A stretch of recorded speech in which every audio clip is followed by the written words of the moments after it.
1770 ഇന്ത്യയിലെ ആദ്യത്തെ ബാങ്ക് നിലവിൽ വരുന്നത്. കൊൽക്കത്ത ആസ്ഥാനമാക്കി പ്രവർത്തനമാരംഭിച്ച ഈ ബാങ്കിന്റെ പേര് ബാങ്ക് ഓഫ് ഹിന്ദുസ്ഥാൻ എന്നായിരുന്നു.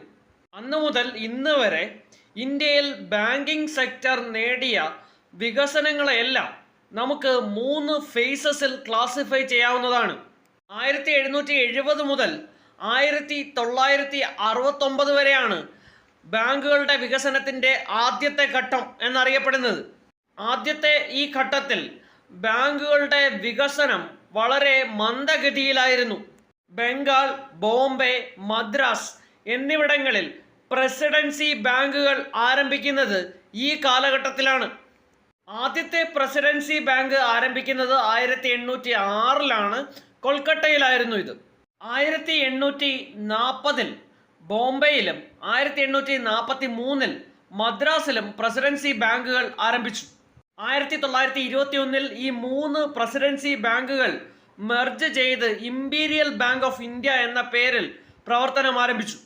ഈ ബാങ്കാണ് പിന്നീട് 1955 സ്റ്റേറ്റ് ബാങ്ക് ഓഫ് ഇന്ത്യ എന്ന പേരിൽ അറിയപ്പെട്ടു തുടങ്ങിയത്. ഈ ബാങ്കുകളുടെ വികസനത്തിന്റെ രണ്ടാം ഘട്ടം, രണ്ടാമത്തെ ഫേസ് നമുക്ക് പരിശോധിക്കാം. അത് 1969 മുതൽ 1990 വരെ ആയിരുന്നു. ഈ ഘട്ടത്തിൽ ബാങ്കിംഗ് മേഖല കുറച്ചുകൂടി വേഗത്തിൽ വളരുവാൻ തുടങ്ങി. ബാങ്കുകളുടെ ദേശസാൽക്കരണമാണ് ഈ ഘട്ടത്തിന്റെ മറ്റൊരു പ്രത്യേകത.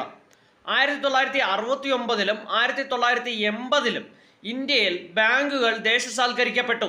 1969 14 ബാങ്കുകളും 1980 6 ബാങ്കുകളുമാണ് ഇന്ത്യയിൽ ദേശസാൽക്കരിക്കപ്പെട്ടത്. 1991 ഇന്ത്യയിൽ നടപ്പിലാക്കിയ സാമ്പത്തിക പരിഷ്കാരങ്ങളെക്കുറിച്ച് നിങ്ങൾ കേട്ടിരിക്കുമല്ലോ. ഈ പരിഷ്കാരങ്ങളുടെ ഭാഗമായി ബാങ്കിംഗ് മേഖലയിലും നിരവധി മാറ്റങ്ങളുണ്ടായി. അതുകൊണ്ട് തന്നെ 1991 മുതലാണ് ബാങ്കിംഗ് മേഖലയുടെ വളർച്ചയുടെ അടുത്ത ഘട്ടം ആരംഭിക്കുന്നത്. ബാങ്കിംഗ് മേഖലയിൽ സ്വകാര്യ നിക്ഷേപവും വിദേശ നിക്ഷേപവും ഒക്കെ കടന്നു വന്ന കാലഘട്ടമാണിത്.